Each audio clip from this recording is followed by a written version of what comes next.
Welcome to Off the Record. This is episode 17, and I have an amazing guest today. I'll introduce in a second. And we're entitling this podcast Editing Reality: How Stories Are Curated and Crafted Behind the Scenes with my guest. I'm going to call him Director Baun Mah. And hey, Baun, welcome. Hey, it's really good to see you again. Yeah, so great. We go back to the 90s. So we're friends. I'm still thinking of you as a little scrappy teenager that ran the sound system. That's in my head still, but you've come a Yeah. long way since. Yeah, I think back then I was still aiming to be a doctor because as all immigrant children are pushed to do, something practical. But yeah, I always had that interest in, arts and whatnot. So on my free time I would lean in that direction. Yeah, well, I'm thrilled about what you're doing now. It's going to be a great conversation.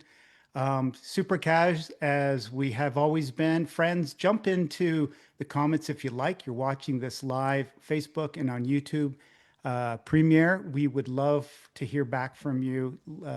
Let my friend Bond know what you think about some of his adventures. That would be always fun. And if you haven't subscribed on YouTube, do me a favor and please click that subscribe button. That would be great. So let's start here, Bon. I'm gonna do the intro for you. Sure. First of all, thank you for the Blue Jays. We'll try to cheer from hoping for a better year as they are right Totally, now. totally. But Yeah, yeah. We've got we're to hold out hope. and that was not coordinated, friends. We just showed up with the hat. You are a celebrated member of the Directors Guild of Canada, and you're known for some great nominated work. Big Brothers Canada, Top Chef Canada, Late Bloomer. You film editing, TV director for Canadian dramas. You were on YTV. It was one of your first gigs on the show called Uh-Oh. And Which am had I right? which What's yeah, that? which had your son in it. I know, crazy. That's the last time you mentioned you spoke to me. That was the last Yeah. time we talked, and you told me that my son Alexander was on that show getting slimed or something of that nature. Yeah, that was a lot of fun. It's a lot of fun when you see someone pop up like that. Yeah, and he probably enjoyed being slimed, knowing him. You've also, and we'll talk about it a little bit, some of the awards. You late bloomer in 2025 Screen Awards, I believe the Canadian Screen Awards, Mhm. and another one called Run the Run the Burbs, Burbs. Yeah, Run the yeah, Burbs. yeah. What was that? That's a show What? by Tell us Andrew about that. Fung. Yeah, Run the Burbs is the show by Andrew Fung. He people know him best as Kimchi from Kim's Convenience. Right. So he was the Sibu's character's best friend, who worked at the car rental a lot. So he got his own show, which was an extremely diverse cast. And yeah, he just wanted to tell, his stories from the perspective of like, a suburban dad, a suburban family, and just sort of like, the in a very entertaining, light way, sort of like the obstacles that you face or challenges you face Cool. in the burbs. Yeah. Yeah. Editor, director, what was the role you played in those? So directing, I have directed my own shorts. So a few that was like years ago now. But I also directed Big Brother Canada. I'm primarily a TV editor, or I Right. would say editor, yeah. So for Run the Burbs and Late Bloomer and sort of all these shows that I've been acknowledged or nominated for, it's all through editing. Cool. Did you Yeah. say Blue Murder?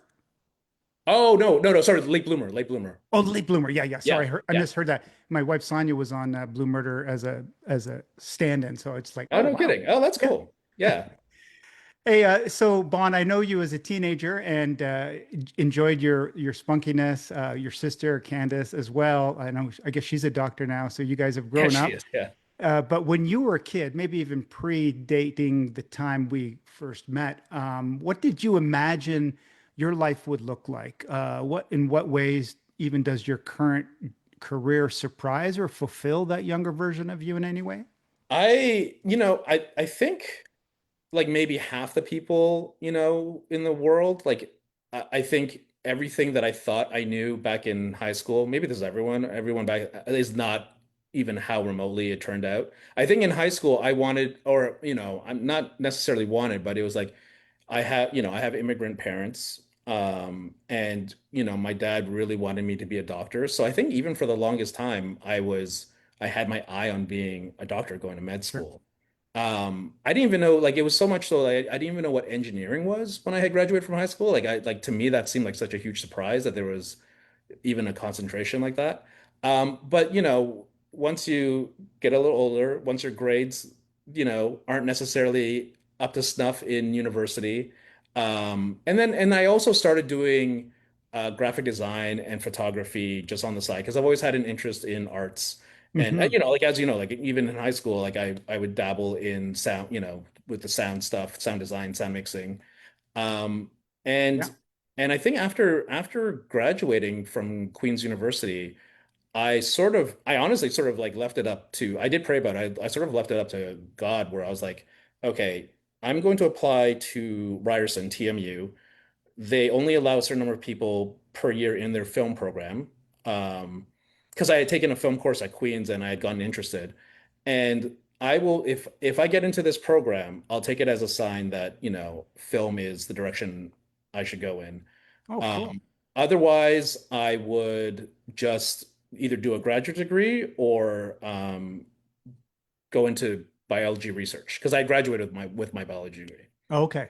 Yeah, so I got into the program, and yeah, like 4 years later, it was a lot of fun. I started, and I think very quickly I realized that like I did like directing, but I think my personality is more suited towards an editor because I like figuring out things alone in a room kind of The thing. details. Yeah. Yeah, yeah. So I knew I wanted to be an editor when I graduated, and I think it took a little while, but it took maybe even 7 years of doing odd jobs here and there, and then I got my first big break, coincidentally doing being the editor on the Gemini Awards, which is now the Canadian Screen Awards for CBC. Oh, okay. Yeah, That's cool. Wow. yeah, I did not know that. Amazing. yeah, yeah. So if we're talking about high school me, what happened now is like where I am now is like I never would have imagined I'd be here. No, but it's awesome the journey you've been on, and you've been involved in a lot of things. You're currently on a job right now some kind of program. What's that called? So I just finished the latest season of Late Bloomer, so it's actually airing on Crave right now. And then right now I'm on a brand new series for CBC, but it's a co-production with Ireland called Committed. Oh, I've heard of that. Yeah. Yeah, well, yeah, it's a Wow. brand new series. So, season one I think will air in the fall. I've just started actually this week. Hmm. And yeah, it's sort of, it's a fish out of water story where it's I'm not even sure how much I can talk about it. So I would Yeah, just say it's a we'll fish keep it out of on the water down low. story, and it's a co-production with Ireland. So there's a lot of Irish culture and Irish scenery in the show. Beautiful. Oh, Yeah. that'll be gorgeous. Absolutely. You've also helped a lot shape like reality TV, like Big Brother, for example, the Top Chef, Canada, and they feel very spontaneous. I've always been suspicious of these shows, but now I can get the inside scoop because I think they're carefully crafted, and I think what we see was probably rehearsed. I don't know, but what's a time when maybe the story that you built in the edit suite that actually changed how the audience maybe judged a real person in that context? Do you Yeah. have any of that? There are a few things. I mean, I'll be a little more sensitive to it. Like, I'll mention shows where I can, but in some instances, maybe not so much. Absolutely. So I did start out in reality TV. So after the Gemini Awards, I got my first job at Insight Productions, and they do a lot of the Canadian reality shows. So I did actually the first iteration of Canada's Got Talent was my first big job. Oh, Yeah, amazing. and then I sort of like, and then I did Uh-oh, and then I did Big Brother, and then Amazing Race. But a lot of it was through Insight. And I think the best thing about reality TV is like it's all in teams, whereas like in scripted, what I'm doing now, you tend to work on your own a little bit. But reality TV, because everything goes so quick, you work in teams, and I got to learn from a lot of really great editors Mm, who had already been doing what they were doing. right. So yeah, so with Big Brother, I mean, I will say that Canadian television, there is a level of manipulation, with reality TV. Um, I think and everybody knows that. yeah, I think that's sort of what I was at peace with, because like by the time I had come into the industry, everyone, Survivor had already been happened, like all the US versions of these shows had already happened, and everyone sort of knew already that like that reality TV isn't real. It's a genre unto itself kind of thing, Right. using real life people. So I sort of went in with that sort of knowledge, and that sort of did keep me at peace because I will fully admit, and I've told all the people I work with, that when I was coming up in film school, I thought Big Brother was everything wrong with television. Yes. And And there you are on it. yeah, Helping. because I love scripted so much, and with the advent of reality TV, and then when I saw Big Brother, it wasn't my cup of tea. And so ironically, that was one of my first jobs, but editing it was a lot of fun. And I think, credit to Insight and the showrunner Aaron Brock, like she really tried to keep the humanity in it, whereas Oh, like it felt I don't know, with the US version, it feels a lot more exploitive, and I don't have any background knowledge on that. I think that's just sort of how I feel about it. Um, so th- Back to your original question, there is one show which I will not mention where what I tend to do is reality competition shows. So there's always a winner at the end. okay. Yeah.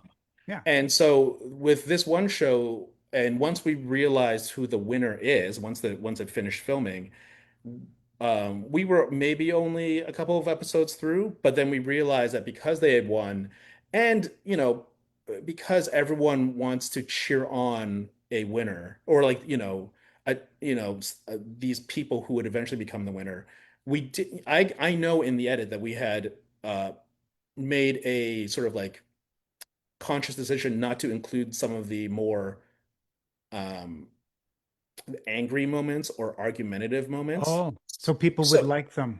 so people would like them a little more. So there is Hmm. that level of like it's sort of like curating on Instagram, like everyone Yes. looks like they're living their best life, but you keep out, all the everyday and the messiness of it. So Yeah. I think that that's sort of what this was, because then you could really sort of rally behind this person that had won. Yes. Yeah. I know, and we look at that and we think we live in our mind, we live in their blooper reel, right?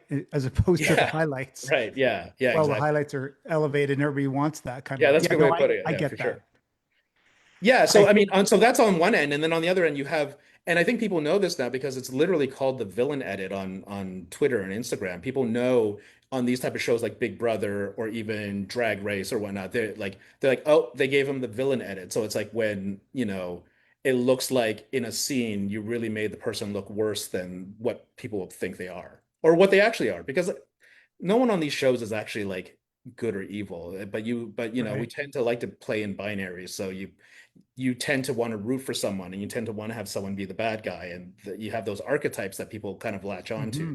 So there is a level of that that's involved as well. Yeah, the human nature in all of us, right? We want to back a winner. We also, Yeah, we us and them. I don't know why we do that to ourselves, but maybe that's just the flawed side of I humanity. think, yeah, we have these debates, and it's sort of like it feels like, well, A, there's the entertainment value, but the entertainment Yep. value usually is like people don't want to, when people like everyday people, when you go home, you've had a rough day and you don't want Yep. to think about the complexities of someone else's life or other people's lives. So you want something that's clean, simple, entertaining.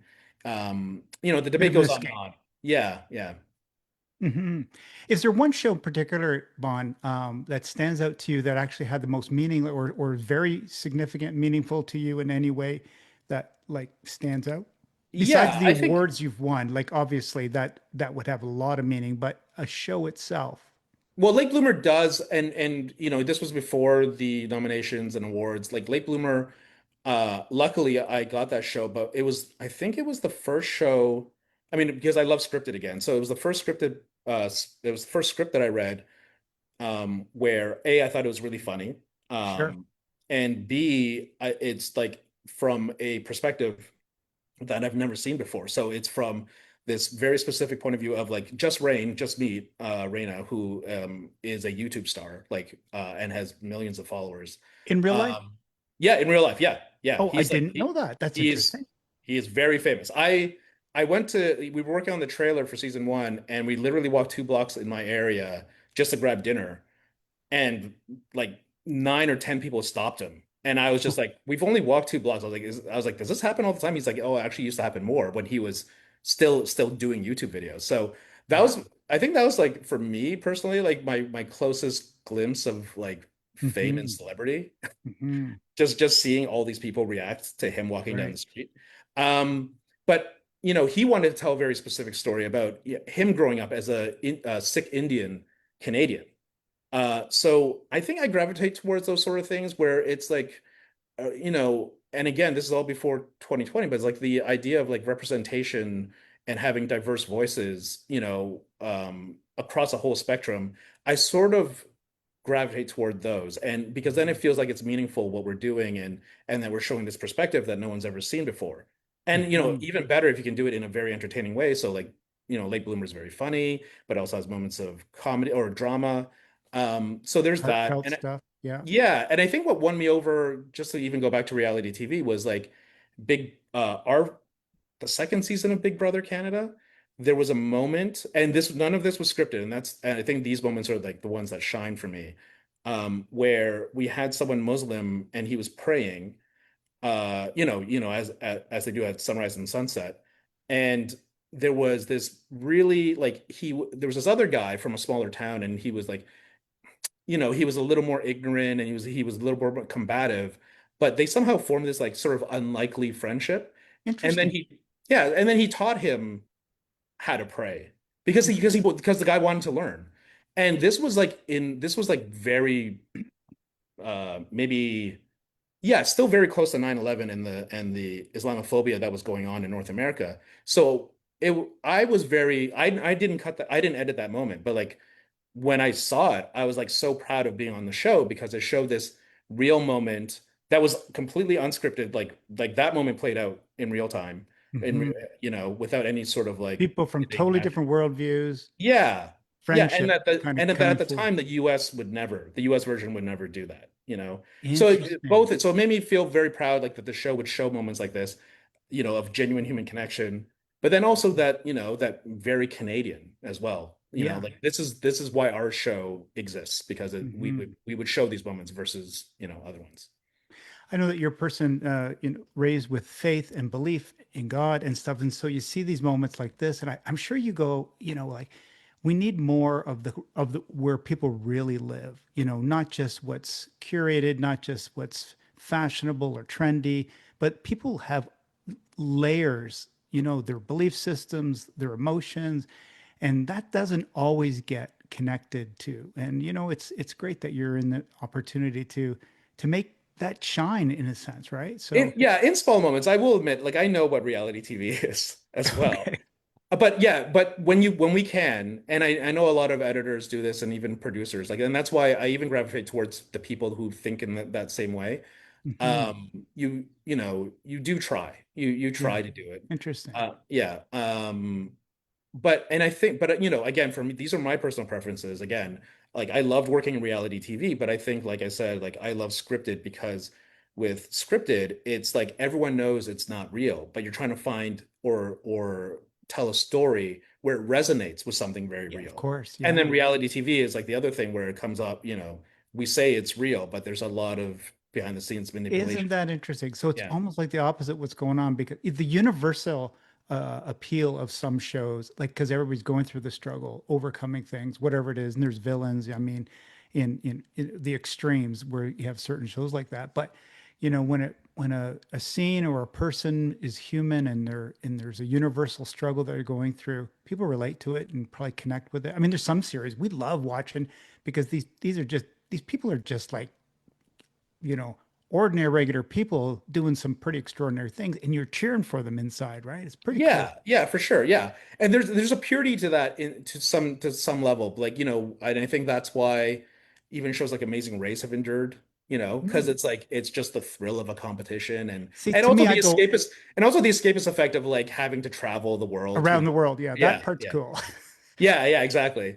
And I think what I find personally the purest in terms of the reality competition shows I do are the food shows because Ah, all they're trying to do is really make the best dish possible.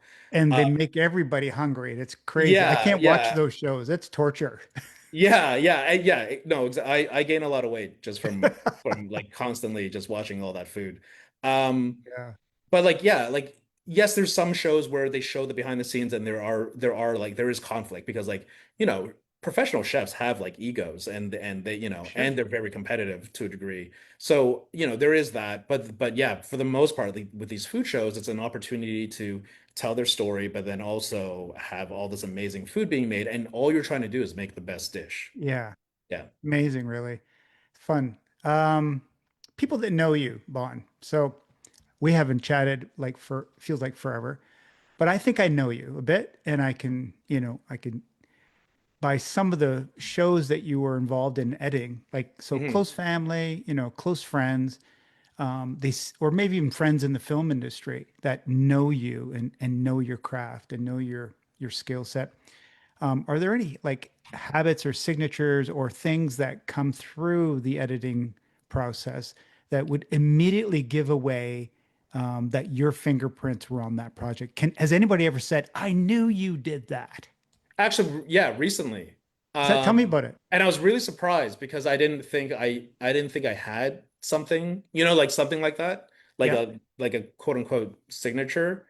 Um, so I did my first US show comedy last summer called DMV. It was on it's on CBS, but sadly only lasted a season. Hmm. And Sounds there like a was good a premise for a show. yeah, 100%. Yeah. It was too bad. It had so much potential as if they got another season to like really grow it. Right. Um, and I think one of my episodes aired, and I got DM from a story editor who I'd worked with over the years, but in the reality world. And she was like, "Oh, so I was really so happy to see your name on the credits. And as soon as I saw this one scene, I knew it was you." And it was like a montage. So Wow. I did sort of cut my teeth on montages because as I did with my old church and with some more volunteer events I did as I was growing up, Hmm. I tended to do montages, anything put to music basically. So, right. So like, Nice. Your and original music videos. yeah, yeah. And I would even work on like, sort of like smaller indie Canadian music videos. So like with music, I love putting together a montage, and I guess that's sort of what I became good at, or what I became was good at first. Nowadays I do try to tell more story based, like really hone in on my storytelling. Yes. But yeah, I guess those montages, it's would be would be something that I think people who know me recognize Hmm. that that's what I do. A little cursory search on the internet, looking you up, and you're easy to find for sure. IMDb, wherever beyond that. Mhm.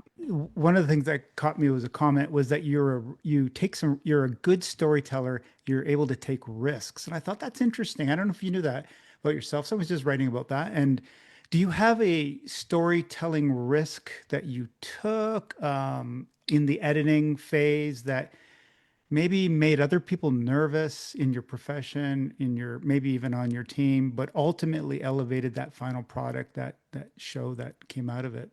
Yeah. Well, I will say, I guess this isn't professional, but like I will say, like on a personal level, when I took on Canada's Drag Race, obviously because that's very controversial in the Christian community. But again, I focused on telling like the human stories of that, and you find the Hmm. human stories, and you really connect with it. From an editing perspective, I think I can give two examples. The Sure. first is on Chopped Canada. I was really into the show The Good Wife Yes. when I was editing Chopped. It was airing at the same time. It's like a really great drama. And they had switched to all classical music by season 3 or season 4. So for Chopped, which used very traditional reality type music, I scored one whole episode with all classical. And Wow.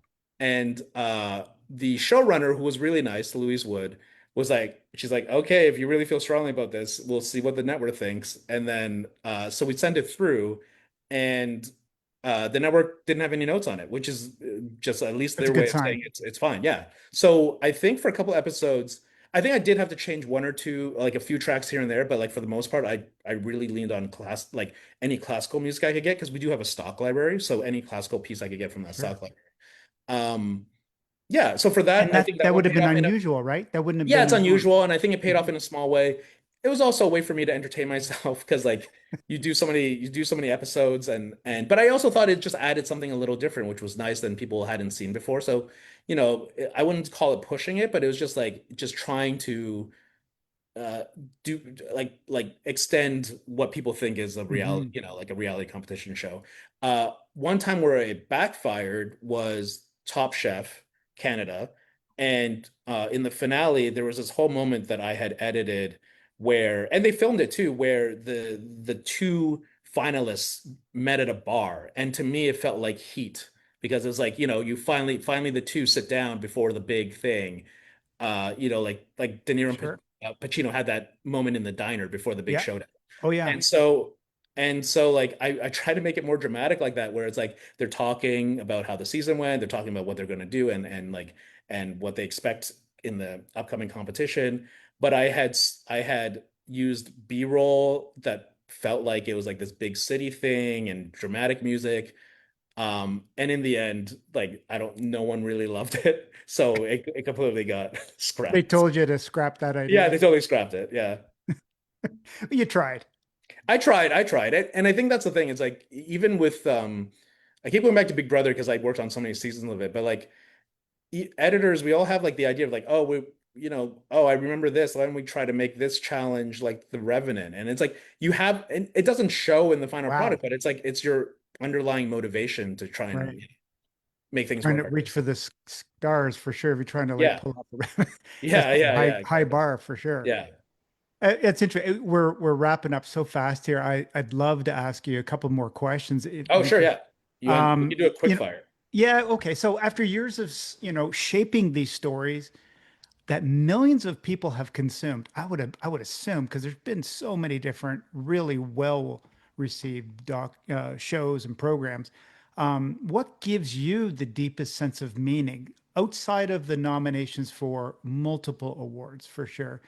But is there Uh, a sense where purpose or fulfillment in your work that maybe feels like it defines you? Is there anything that gives you the deepest sense of Yeah, meaning? I mean, I think I mentioned it already. It's like that Big Brother moment, and also Late Yeah, Bloomer, but also even like it's been on every show where you get people feedback. Like I do it because it's like I want the audience to feel what I'm feeling when I'm watching this stuff, sure. and the moments of genuineness and truth and warmth, and then but also like cold and energy.